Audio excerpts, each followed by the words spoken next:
Buenas tardes, queridas y queridos contertulios. Tengan todos una muy grata bienvenida a esta su nueva cápsula de Palabras al Margen, el programa donde hablamos sobre arquitectura y diseño y temas que nos interesan. Bueno, el día de hoy vamos a hablar sobre tres conceptos que se aplican directamente a la arquitectura, tres conceptos sumamente importantes que deben estar considerados en todo proyecto arquitectónico. Vamos a hablar sobre envolventes, límites y vanos. ¿De qué tratarán estas tres palabras que se oyen muy bien, pero no sabemos de qué es lo que se trata y cómo esto se aplica a la arquitectura, obviamente? Para esto contamos con dos excelentes y buenísimos panelistas de lujo hoy día. Por un lado tenemos a un joven y experimentado, Pablo Merelo. ¿Cómo estáis, Pablo? Bien, ¿y tú, Domingo? Estamos aquí. Eso, Pablo. Con harto Y por otro lado, para comenzar las cápsulas. muy bien. Y por otro lado tenemos a un ya experimentado, ya clásico de las aulas arquitectónicas, el señor Guillermo Caro. ¿Cómo estamos, Guillermo? Todo bien, muchas gracias, Domingo, por la presentación. Oye, yo me voy a quedar aquí como mero espectador, escuchando obviamente todo esto, así que dejo a nuestros dos panelistas con ustedes. Adelante, muchas gracias, estudio. Domingo, estamos en contacto. Después quédate al cierre, cualquier cosa intervienes nomás. Sí. Bueno, este es el primer video de una serie que vamos a armar donde vamos a revisar conceptos básicos para el desarrollo de sus proyectos de la arquitectura, considerando que el taller 1 tiene que ir incorporando este lenguaje arquitectónico y que mientras no les contemos de qué se trata, muchas de las cosas que les decimos pueden ser o mal interpretadas, porque en distintos contextos significan distintas cosas, o no comprendidas. Entonces, es ideal que vean esta información, este documento, y después lo vayan comparando además con lo que están haciendo, y además lo incorporen después cuando expliquen sus tomas de decisiones o sus intenciones, o la búsqueda de las situaciones arquitectónicas en sus exploraciones espaciales. Pablo, ¿algo que decir antes de partir? No, yo creo que más que nada la presentación va a basarse en fotografías, no es nada muy elaborado dentro de todo. Vamos a tratar de explicar lo mejor posible cada uno de estos conceptos y cómo pueden variar dependiendo de la situación arquitectónica en la que nos encontramos. Buenísimo, entonces partimos. La primera imagen que mostramos acá es una serie de ejercicios de exploraciones de volúmenes donde están explorando con distintos materiales. Donde podemos ver distintos cuerpos, distintos pliegues, distintos tipos de fenestraciones, distintos tipos de perforaciones, distintos puntos de vista volumétricos. ¿Y por qué? Porque de eso se trata y de eso la arquitectura de algún modo vamos a encontrar tanta arquitectura o versiones de la arquitectura como arquitectos haciéndola. Entonces tenemos que ir explorando, tenemos que ir buscando y estar atentos también a cómo reconocer estos conceptos en cada una de las exploraciones que hagamos. Aquí les compartimos, voy a minimizar la ventanita donde salimos nosotros, voy a tirar para arriba mejor. No quiere. Voy a minimizar entonces. Aquí tenemos unas definiciones de envolvente que buscamos y compartimos con ustedes de la red. Y que lo importante en este sentido es que la envolvente, como bien dice, envuelve, da cobijo, da contención a lo que pasa al interior. Y de alguna manera podemos ir viendo después que las envolventes empiezan también a relacionarse y generar límites. Pero en este caso, y ten la libertad de ir interviniendo cuando quieras, Pablo. ¿Qué es lo que estamos viendo acá? De hecho, te voy a preguntar para que intervenga Martín, o sea, un diálogo y no un monólogo. Bueno, o sea, cuando uno habla del envolvente, se puede entender de diversas maneras. El envolvente puede ser un elemento tan sólido que genere una envoltura, como dice su nombre, un cuerpo de la situación arquitectónica, hablemoslo de esa forma. Claro. O puede ser un elemento que simplemente recubra el edificio, en este sentido. Ya, entonces, ¿Cuál es la...? Adelante. Que en este sentido, lo que estamos viendo acá es, como tú dijiste, el primer ejemplo, una envolvente súper pesada, sólida, que le da la continuidad al edificio y que le da la idea de edificio y de bloque y de volumen a lo que estamos viendo, ¿no? Exacto. Ahora también, si lo pueden ver, por ejemplo, en la esquina, en el lado derecho de la fotografía, hay un espacio donde este volumen se eleva.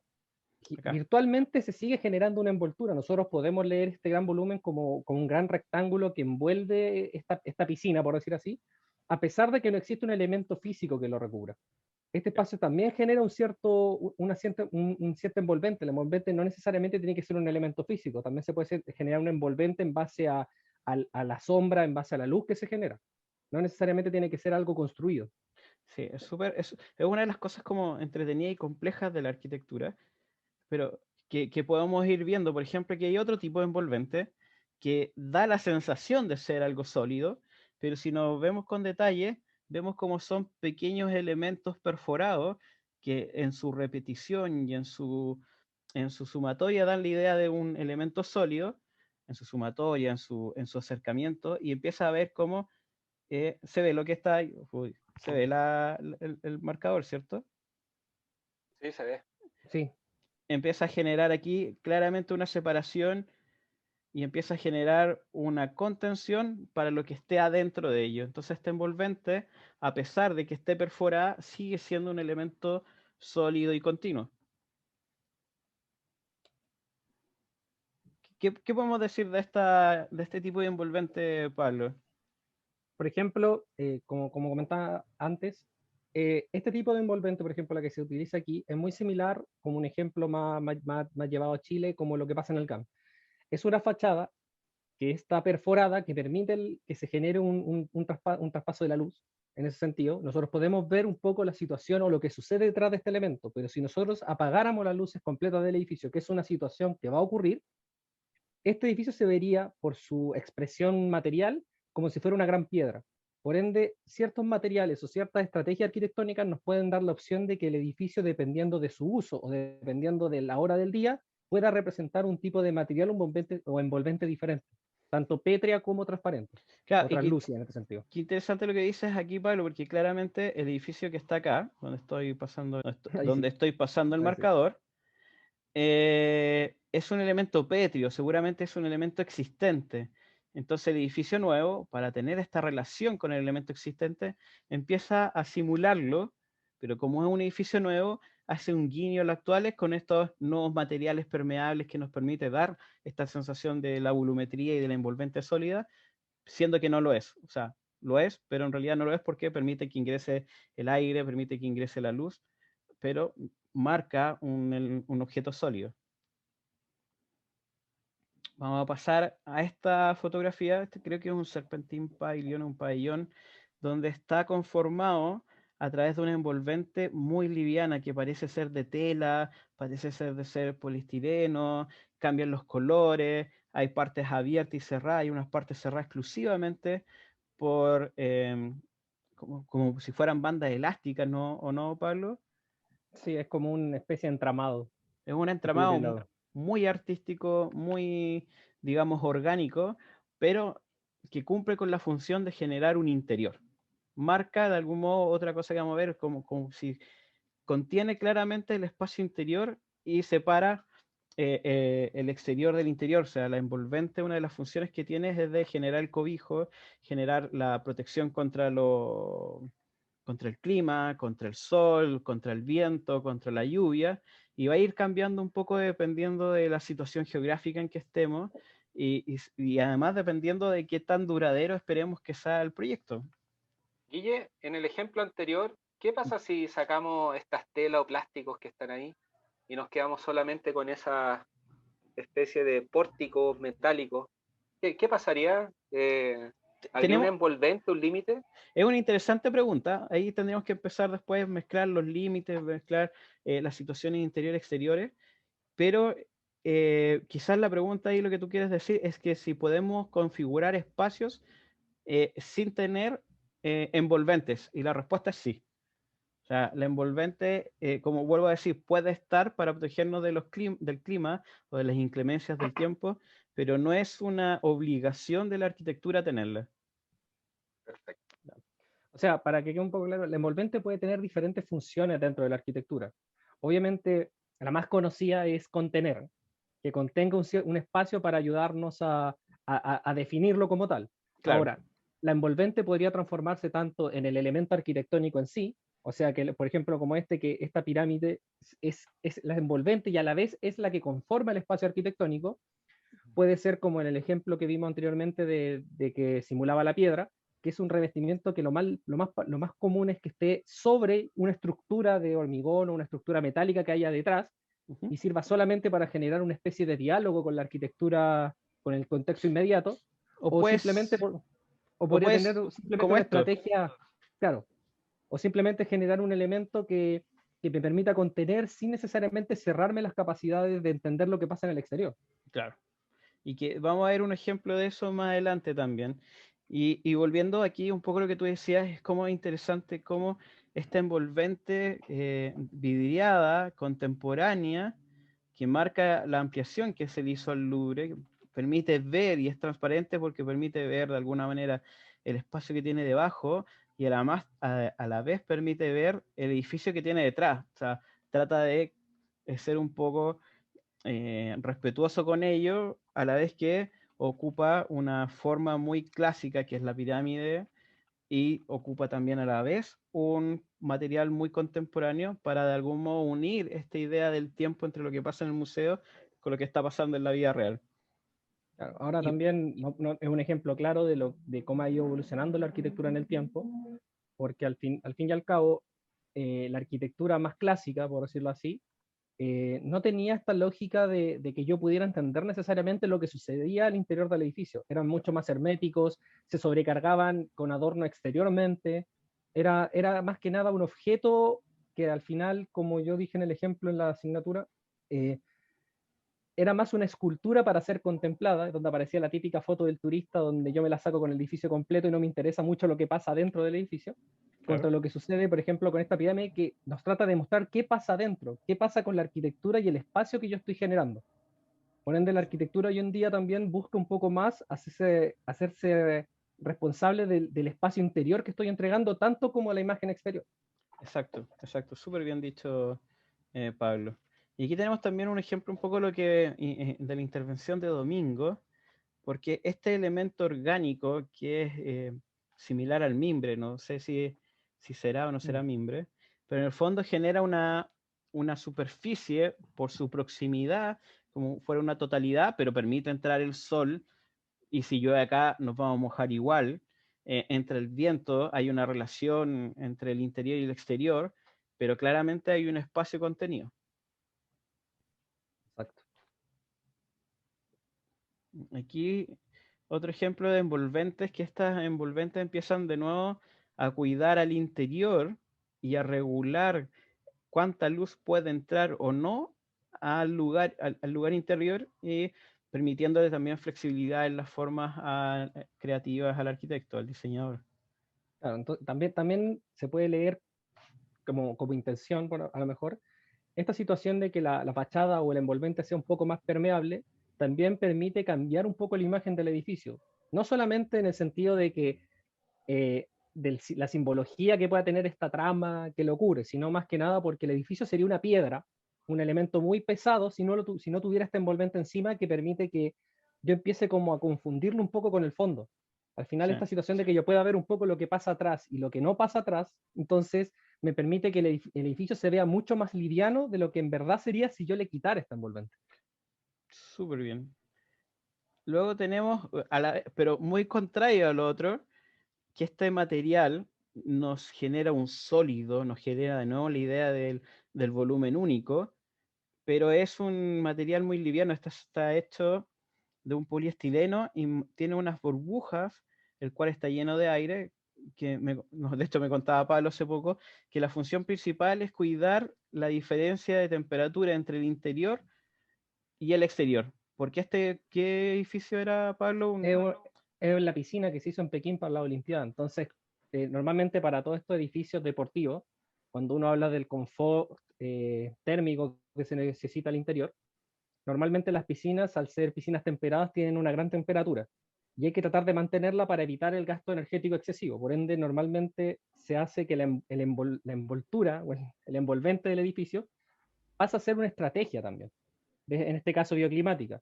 Por ende, se utiliza un tipo de material que permita que el edificio por dentro no tenga una imagen tan pesada, porque al final este tema de la luz permite que se sienta un poco más liviano el edificio, pero entregando esta posibilidad de que la pérdida de calor sea la mínima. Claro, Entonces también la envolvente puede transformarse en una estrategia de diseño arquitectónico. y mientras hacia afuera también da una imagen de solidez, de continuidad y como de peso, siendo que no la tiene, porque es una fachada muy liviana. Entonces, en ese sentido, o una envolvente muy liviana, en ese sentido, la envolvente empieza a cumplir distintas funciones dependiendo de la intención arquitectónica con la cual se aborde. Esta es la última envolvente que pusimos, que en realidad es una tela que tiene algunos paramentos verticales que la mantienen en su lugar y que de alguna manera también permite que entre la luz, entre el viento, pero cuida que no entre el sol directo y cuida que no entre la lluvia, porque este no es otra cosa que un patio techado, una cancha techada de un colegio que a la vez seguramente se ocupa de espacio multiuso, para actos, para ceremonias, pero no quería que fueran un galpón o un lugar cerrado que no pudiera o que tuviera problema de ventilación o que perdiera contacto con lo que está pasando y la iluminación, con lo que está pasando afuera y la iluminación natural. Claro, incluso también se pudo haber tomado también a lo mejor como decisión arquitectónica el tratar de hacer un elemento que no se viera tan pesado. Porque Claro. obviamente hacer un galpón de acero con una cubierta metálica genera una imagen mucho más como más invasiva dentro de lo que es el espacio arquitectónico, que lo que genera a lo mejor una tela tensada que permite que un poco traspase la luz, que yo pueda entender un poco lo que sucede en el exterior, yo puedo ver el espacio verde que aparece afuera. Entonces, la relación arquitectónica o la decisión que yo tomo también tiene que ver con qué busco generar en el espacio. Exacto. Y de algún modo ocupa el mismo uso que el ejercicio anterior, que es este, pero aquí necesitábamos cuidar la temperatura, necesitábamos cuidar lo que estaba pasando adentro. Sin embargo, aquí lo que necesitábamos es cuidarlo de otra manera, más liviana, no sé, más efímera, si queremos decirlo de alguna manera, porque esto podría sacarse en cualquier minuto y el espacio sigue funcionando igual. Exacto. Después, el siguiente concepto que vamos a ver, que es el de límite. Aquí pueden revisar las definiciones, pero en el fondo el límite expresa la diferencia entre un interior y un exterior nuevamente. Muchas veces el límite está dado por la envolvente, pero no es la única manera de límite que tenemos. Aquí una fotografía de la presentación anterior que hicimos de Sou Fujimoto, en donde queda muy claro a través de un elemento la generación de un límite, que podría ser alguna especie de cerco o no, porque y el interior y el espacio exterior.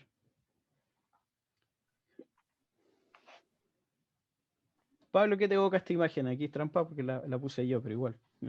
Sí. No, pero va un poco a lo mismo que decía Guillermo. O sea, el límite puede ser referenciado de varias formas. O sea, yo no necesito construir un muro o poner un vidrio para entender dónde termina un espacio.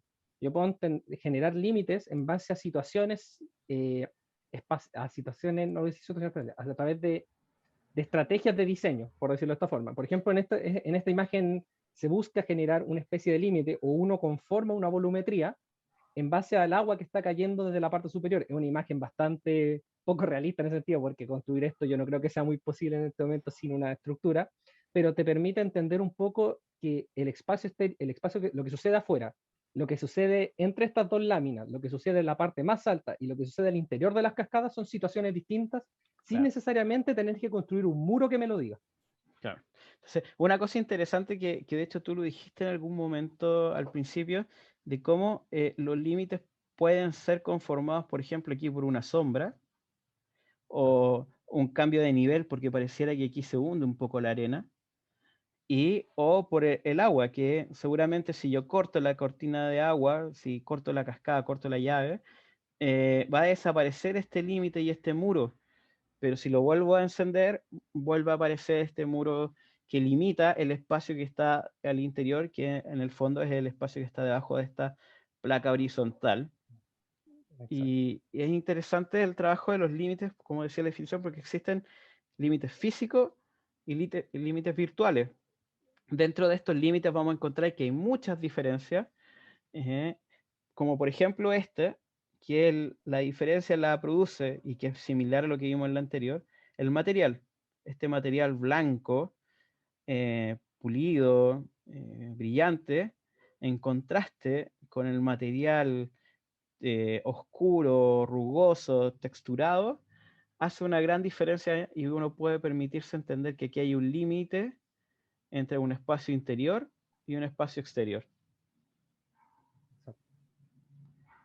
Voy a pasar a la otra. Pablo, ¿qué nos puedes decir de esta, por ejemplo? ¿Dónde están los límites acá? Claro, por ejemplo, esta imagen lo que trata de referenciar un poco es la situación espacial, que se entiende todo como un gran espacio.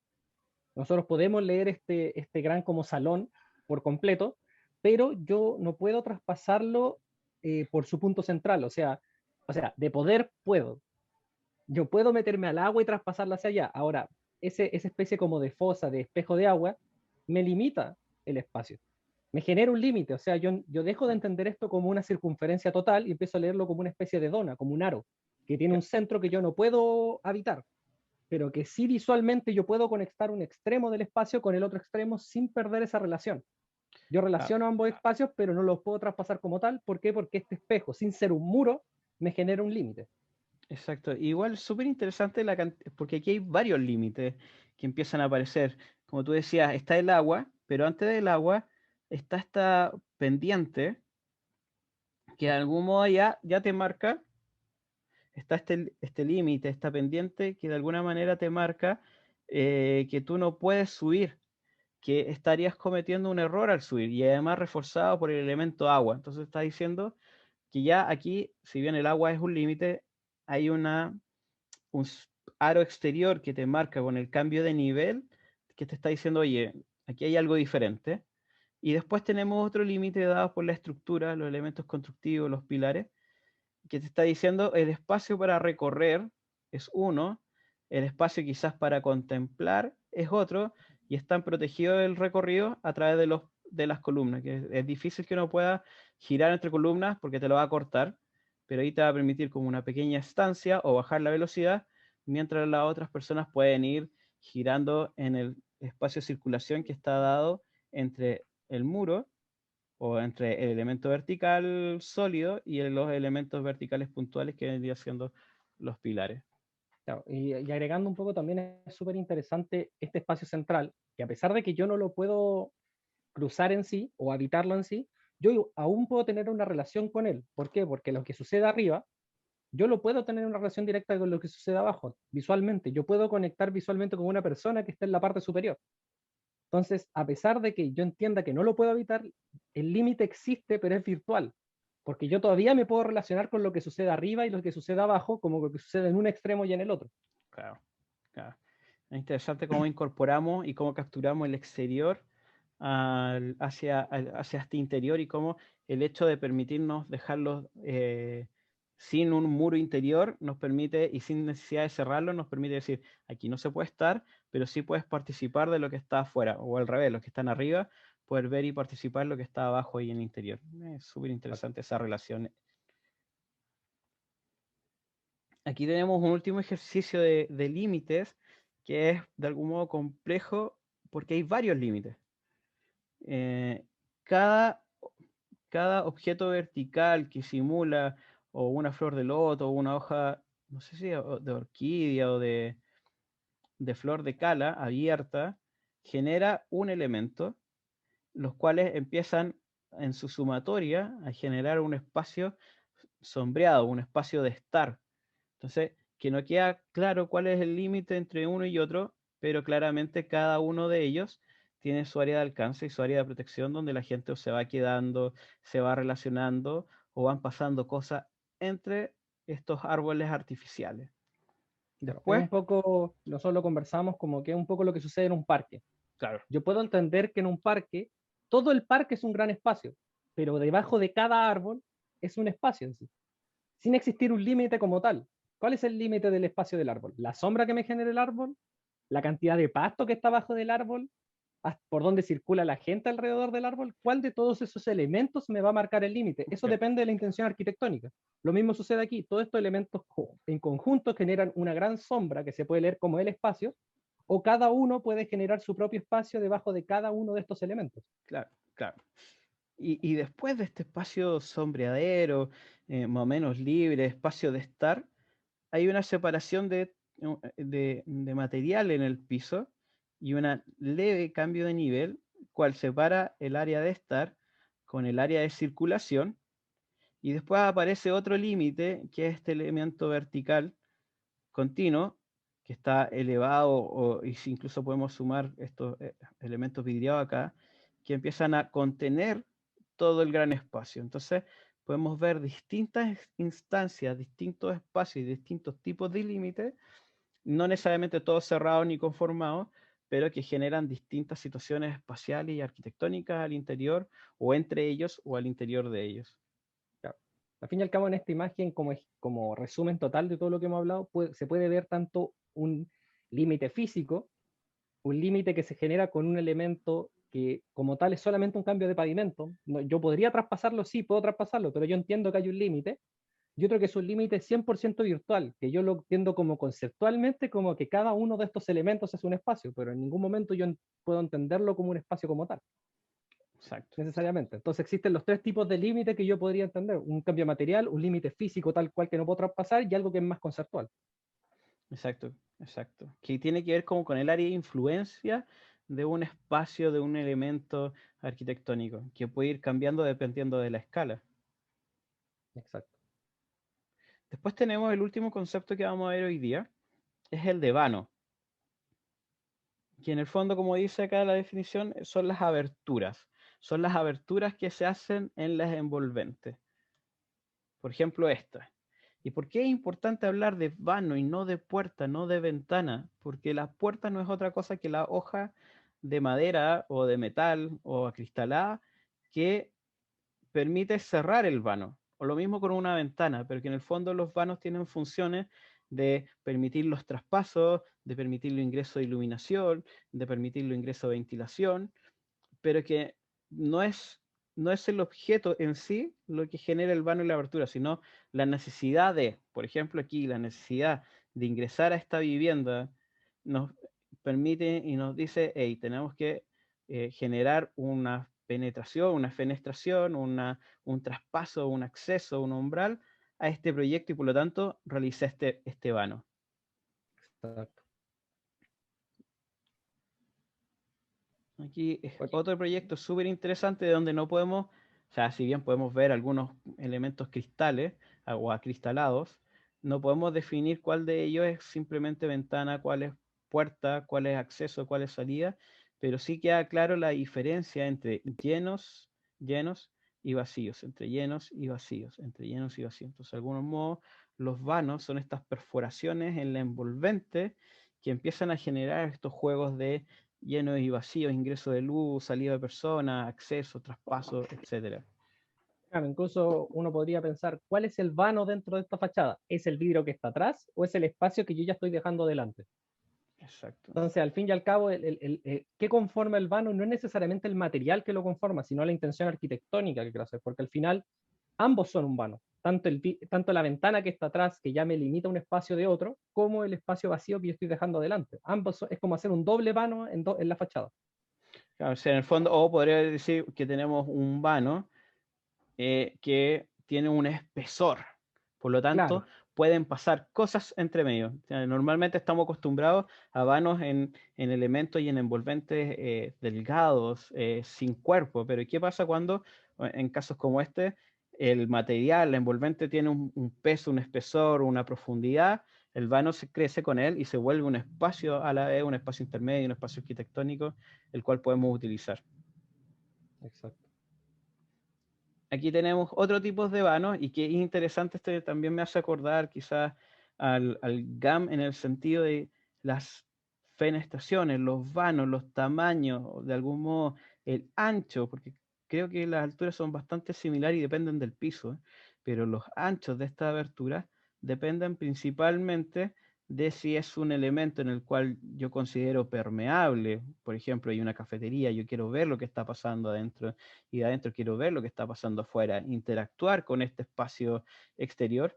Después hay lugares semi-privados, que seguramente son oficinas, que necesitan cierto tipo de luz e iluminación como esta, pero también tenemos espacios privados en los cuales no queremos que se vea lo que está pasando adentro, pero sin embargo requieren iluminación natural y requieren ventilación de todas maneras. Entonces los vanos se van achicando, dándole la riqueza compositiva a esta fachada o a este Claro, envolvente. entonces, ¿qué sucede en este espacio?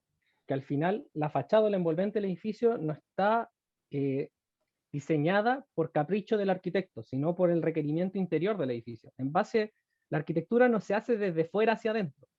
El espacio y la calidad del espacio que estoy generando es el que me va a entregar cómo se va a ver el edificio desde fuera.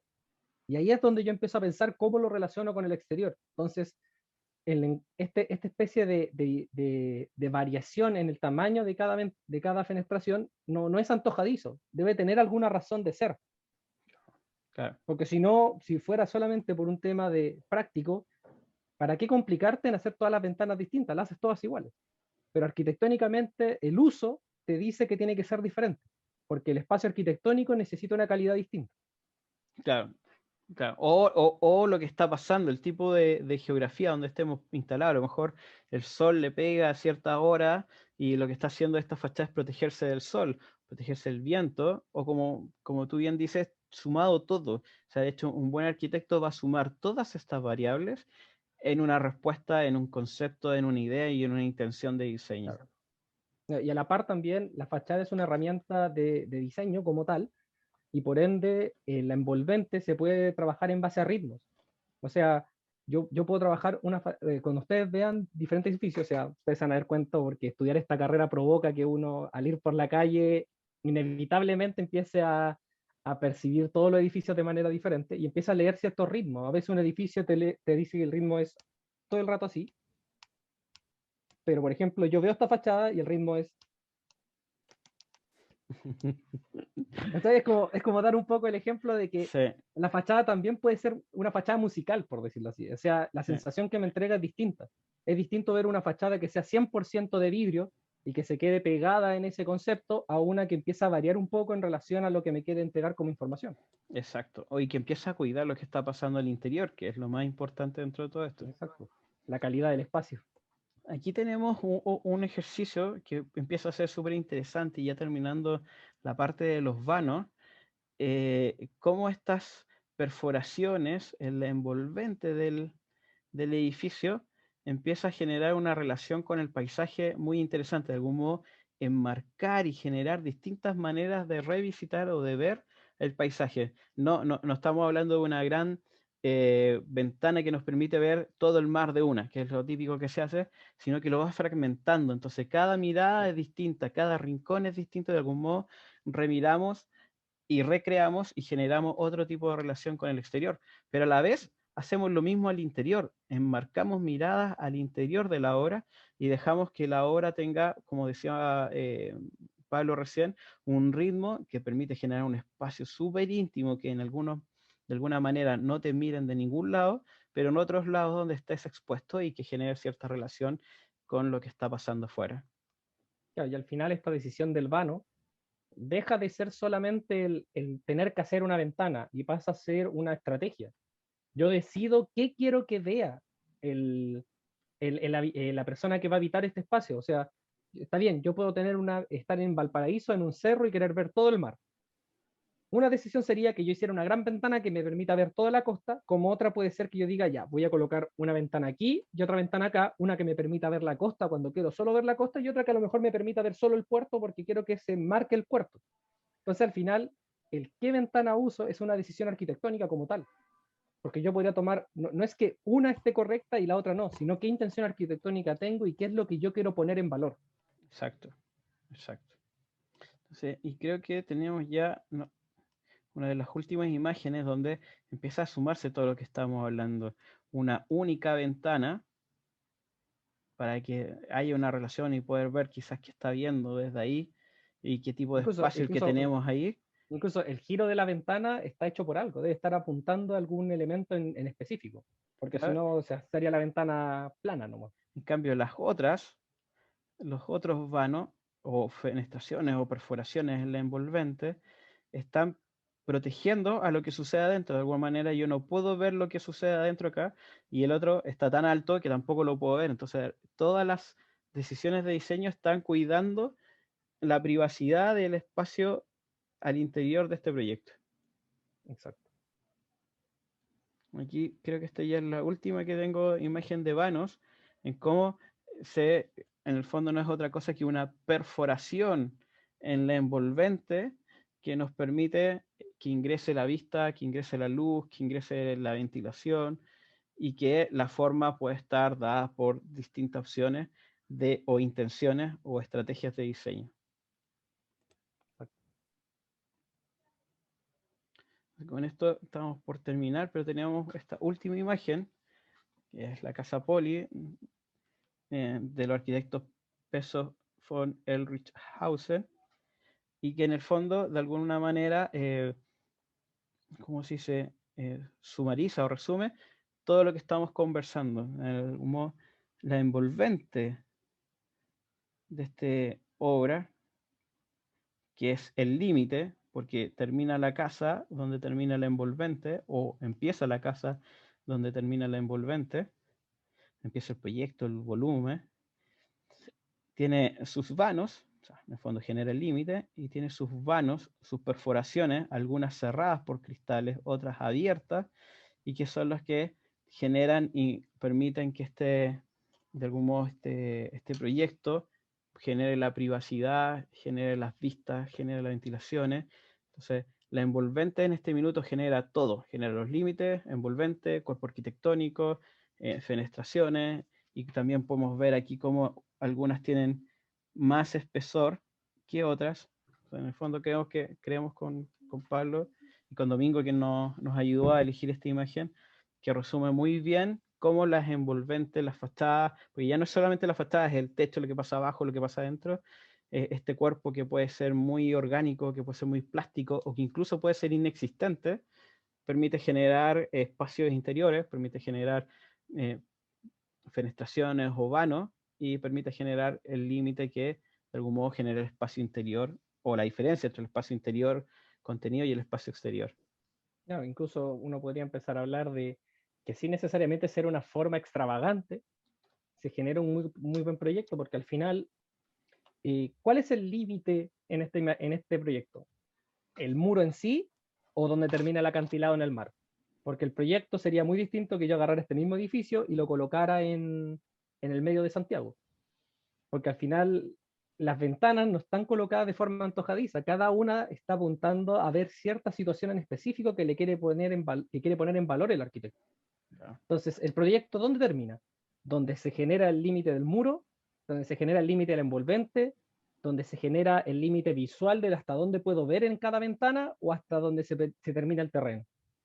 Claro. Al final el límite, el envolvente, el vano, todo en conjunto genera un proyecto que no es solamente el edificio en sí, sino todo lo que sucede a su alrededor se puede considerar el proyecto.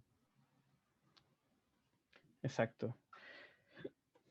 Bueno, yo creo que con esto estamos por este video. Después vendrán otros conceptos que se van a ir sumando a esto, pero creo que ya con esto es suficiente para partir y entender un poco la diferencia entre envolvente, límite y vano. ¿Tú qué dices, Pablo? ¿Dejamos hasta acá? Sí, dejamos hasta aquí porque si no es muy denso. Muchas gracias, Domingo. No sé si querías sumar, decir algo, hacer alguna consulta al cierre de esta capsulita.